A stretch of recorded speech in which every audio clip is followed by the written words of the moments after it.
Mémoires de l'antigravité, sage chroniqueuse de la dernière chute, prologue, le poids du vide. Je me souviens de la première fois que j'ai vu le ciel sous mes pieds. C'est une sensation que l'on ne devrait jamais éprouver. Une aberration vestibulaire qui vous retourne l'estomac et l'âme.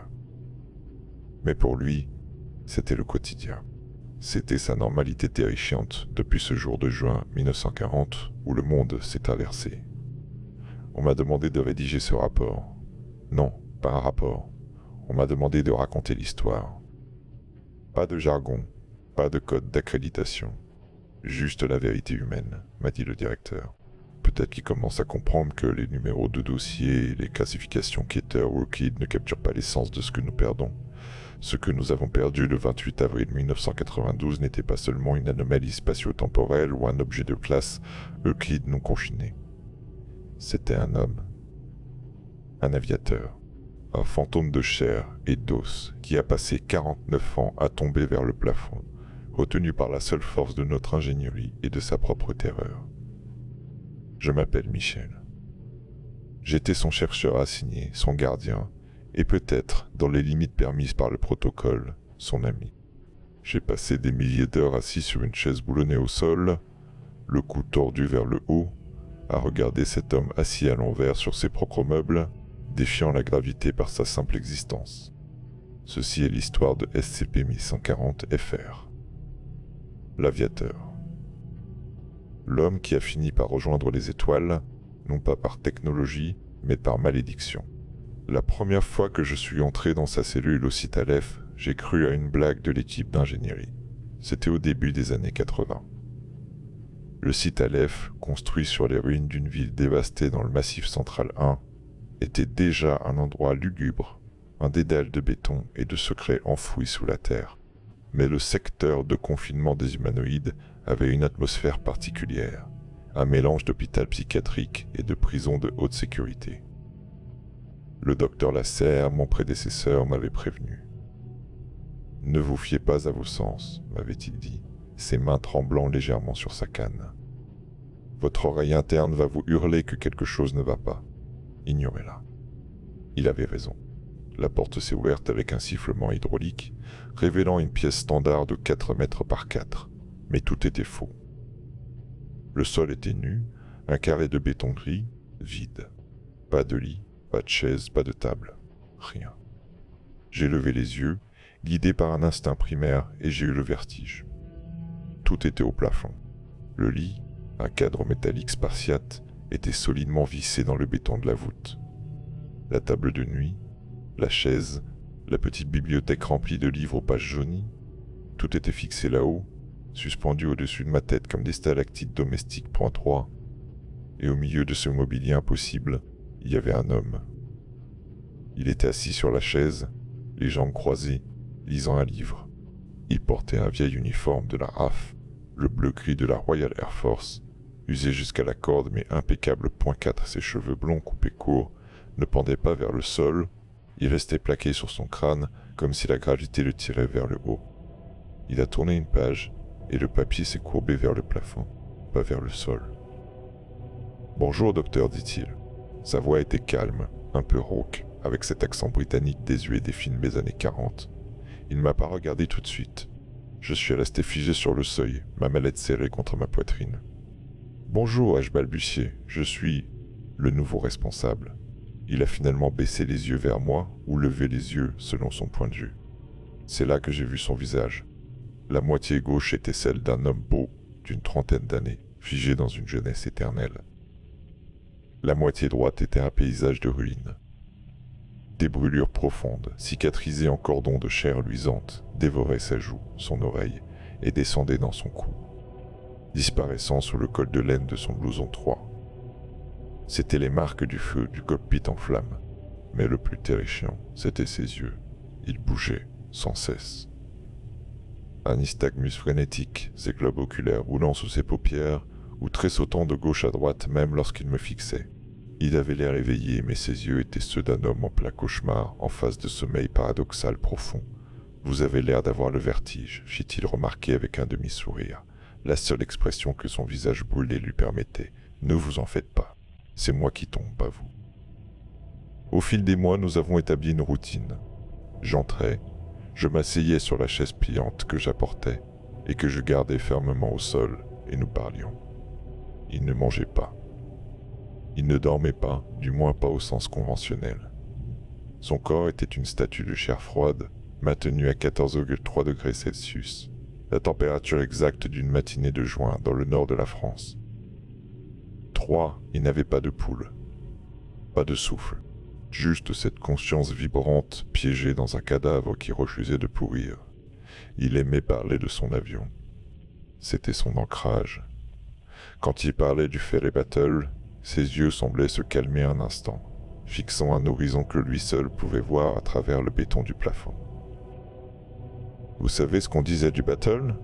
me demanda-t-il un jour, alors qu'il nettoyait méticuleusement les fermetures éclairs en laiton de son blouson Irvin. J'ai ouvert le dossier technique que j'avais apporté pour l'occasion. Qu'il était obsolète avant même de décoller. Ai-je risqué? Il a ri à son sec sans souffle. Obsolète, c'est un mot gentil. C'était un cercueil volant, Michel. Un magnifique cercueil en duralumin. Mais on l'aimait. C'était tout ce qu'on avait. Il m'a raconté l'Advanced Air Striking Force à ASFS. L'arrivée en France en septembre 1939, l'attente interminable de la drôle de guerre, dans les champs de Champagne 5. Il me décrivait l'odeur de l'herbe humide sur les aérodromes de fortune près de Reims, le goût du mauvais café dans les cantines, et le bruit du moteur Rolls-Royce Merla I qui toussait au démarrage dans l'eau glaciale. Le cockpit était une serre, disait-il, une longue verrière ininterrompue. On voyait tout, le ciel, la terre, les traçantes qui montaient vers nous. C'était conçu pour 3 hommes, le pilote, le navigateur et le mitrailleur arrière. Mais on était seul là-dedans. Le mitrailleur était loin derrière, isolé. Je ne voyais que le dos de sa tête. Je notais tout, fasciné par la précision de sa mémoire. C'était une mémoire traumatique, gravée dans l'acide. Il pouvait me réciter les spécifications de son appareil comme une prière. Bonsoir, ici la nuit raconte. Merci à ceux qui soutiennent la chaîne en laissant un like et en s'abonnant. Profitez bien de l'histoire d'aujourd'hui. Le 10 mai, quand les Allemands ont attaqué, tout a changé, murmura-t-il. On nous a envoyés contre les ponts, contre les colonnes de Panzer, à basse altitude. Vous imaginez un bombardier lourd et lent essayant de faire du ras-motte face à des milliers de canons de 20 mm. Il s'est arrêté, ses doigts serrant le cuir de son blouson. Ce blouson, c'était une pièce magnifique, même après toutes ces années. Un Nioba en peau de mouton retourné, avec cette laine épaisse couleur miel à l'intérieur, et le cuir brun foncé à l'extérieur point neuf. C'était la seule chose qui le protégeait du froid de la haute altitude, et maintenant, c'était la seule chose qui le protégeait du froid de sa propre mort. On tombait comme des mouches, Michel. Le 12 mai, les escadrons ont perdu 60% de leurs effectifs poinsac. On voyait les copains se transformer en boules de feu à gauche et à droite. Et puis est venu Dunkerque. C'est là que son récit devenait fragmenté, haché par les saccades de ses urènes. Le 2 juin 1940, la fin de l'opération Dynamo. Le ciel au-dessus des plages était noir de fumée et d'avions. J'ai senti l'impact avant de l'entendre. Un obus de 20 mm, probablement d'un 109, juste derrière le pare-feu. L'huile bouillante a giclé. Le feu a pris instantanément. J'ai senti ma peau grésiller, cette odeur de cochon grillé. C'était moi. Il a porté la main à son visage brûlé. J'ai voulu sauter. J'ai largué la verrière, j'ai détaché mon harnais, et j'ai sauté. Mais je suis pas tombé. Il s'est penché vers moi, sa tête en bas se rapprochant de la mienne, ses yeux vibrant d'une terreur ancienne. J'ai sauté, et le sol s'est dérobé. Au lieu de voir la plage se rapprocher, je l'ai vu s'éloigner. Le ciel m'aspirait. Je tombais vers le haut. C'était comme si la terre m'avait rejeté.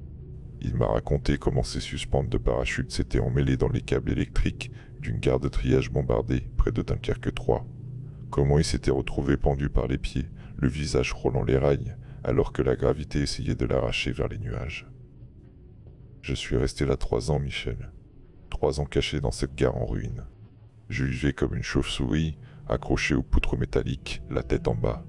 Je ne sortais que la nuit, quand le ciel était noir, pour ne pas voir l'abîme bleu qui voulait m'avaler. Je ne mangeais pas, je ne buvais pas. J'étais déjà mort, je crois.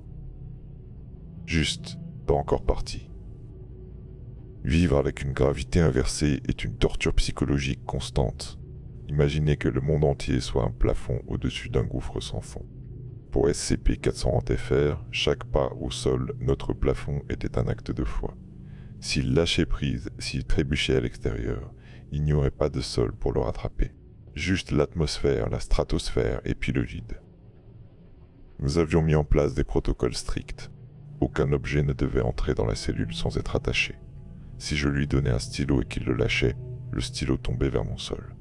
S'il lâchait un de ses livres adaptés, reliés par des chaînes à son mobilier, il pendait vers le bas, oscillant comme des pendules macabres.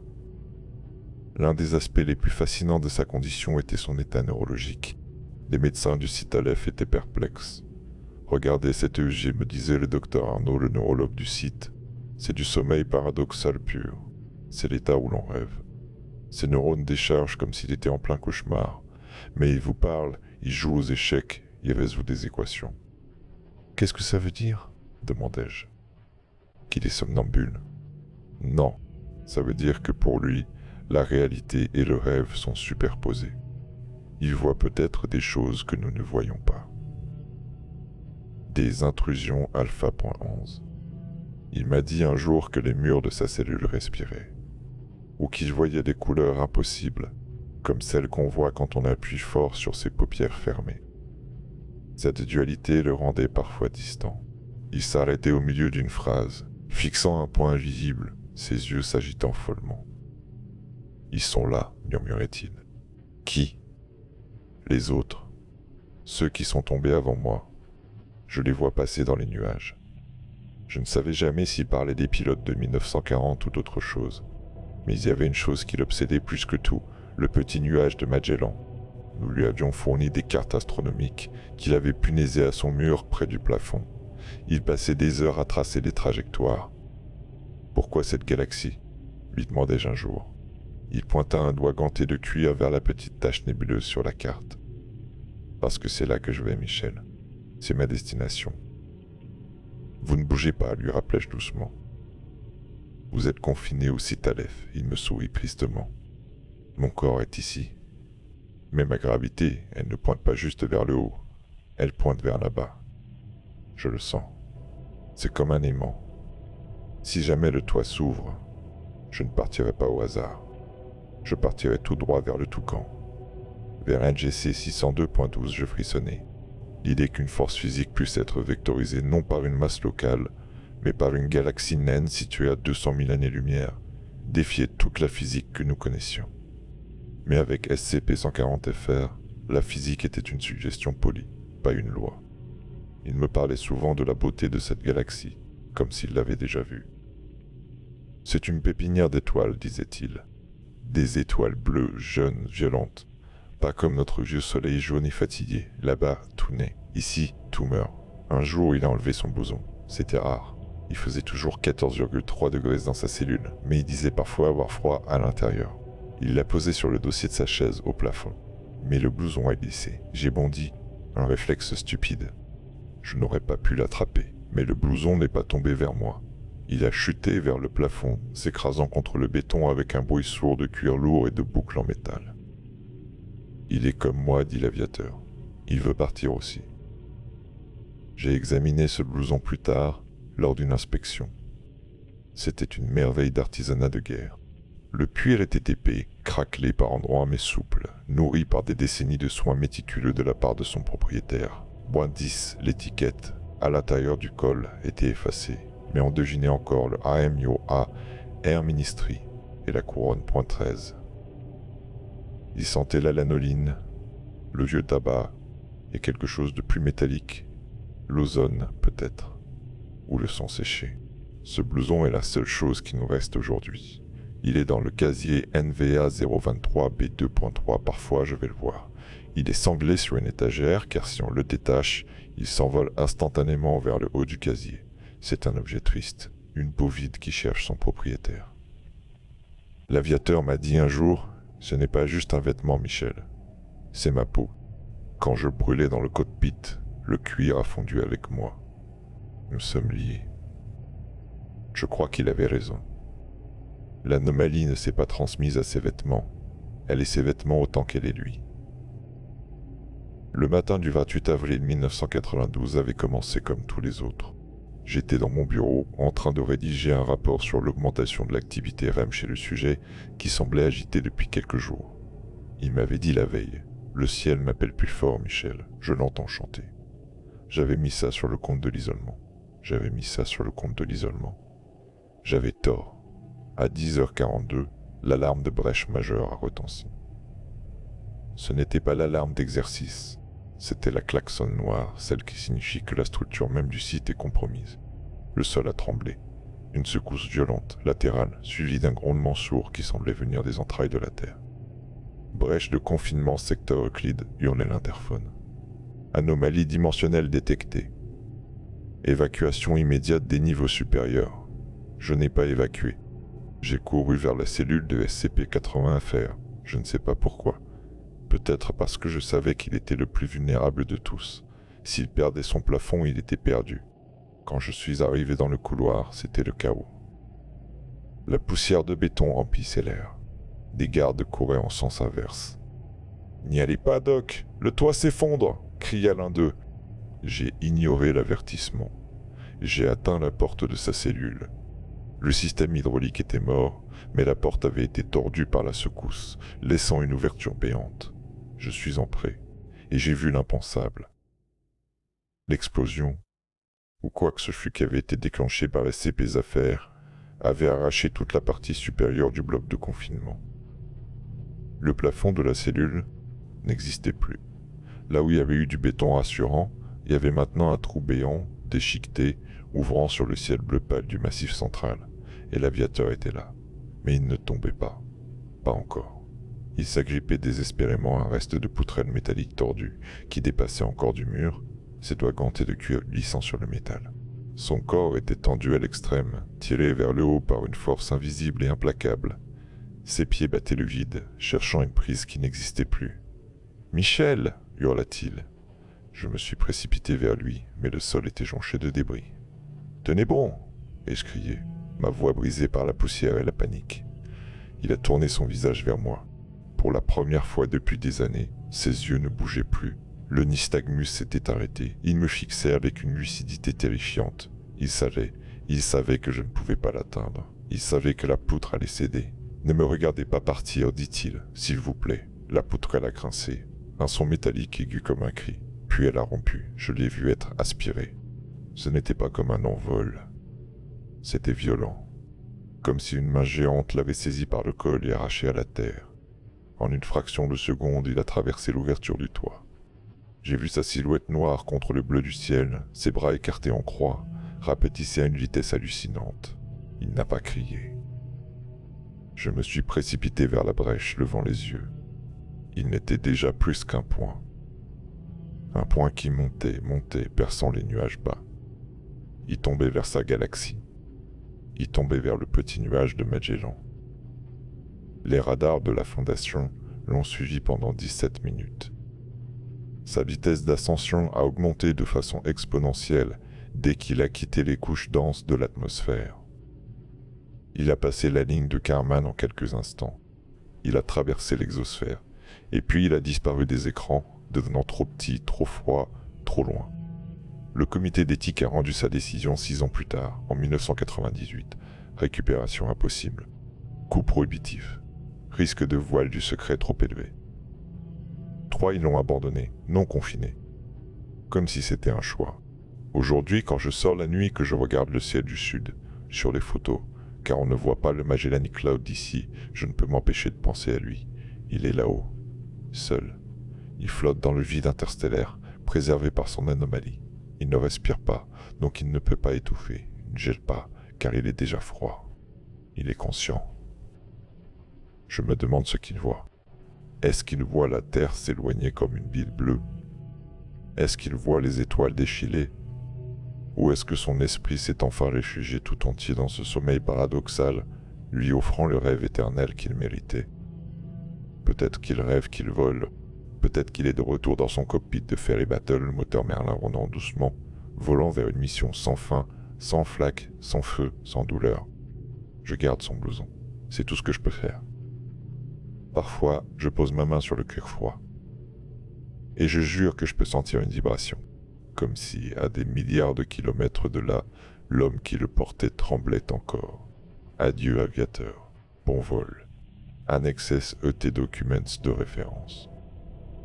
Afin de préserver la mémoire complète de SCP-140-FR, j'ai compilé ici les données techniques et historiques que nous avions rassemblées. Ces faits sont les seules encres qui nous restent. A. Analyse de la trajectoire selon les dernières télémétries avant la perte de signal. Vitesse estimée à la sortie de l'orbite à 40 000 km/h. Vitesse de libération atteinte et dépassée.